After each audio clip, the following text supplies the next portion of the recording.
our relish. So now we're going to take our tomato. Did you already dice yours? Yes, ma'am. You're so far ahead of me, Bob. My tomatoes are all diced. My goodness. Okay, so I have a little bit of onion, 1 large tomato, a big old fat handful of parsley, and some more cucumber, and chop your Kalamata olives, Bob, and add them all together. Oh. And then dress it with lemon juice and olive oil. You're way ahead.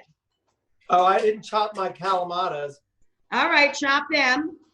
And throw everything all in the bowl, dress it with lemon juice, olive oil, salt, and pepper. Next thing we're gonna do is make our tzatziki sauce. So we have that bowl with our Greek yogurt base in it. I use 1/2 of a cucumber, peeled and grated.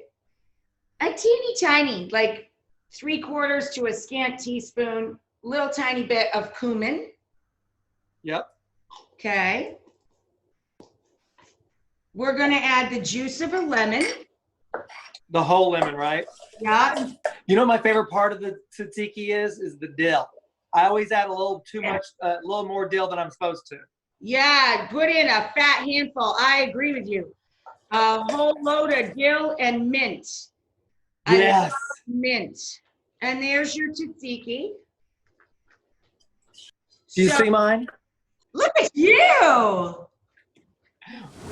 Do you have a little bit of oregano and thyme left? And if you don't, you can use dry. Pile together 1 little palmful of the 2 of them combined and chop them. And you're going to sprinkle this over your feta cheese on your little metal tray. Olive oil for sure. And pepper, red or black or both, sure. It's going to get roasted in the grill with the lid down until it turns brown. And if you're cooking inside, if you're cooking in the oven, you would put the rack in the middle of the oven and turn the broiler on high and leave this in the oven until the cheese is brown and you're done. So we're gonna put the feta cheese in to roast. Close that lid, babe. Let's check the cheese. Woo!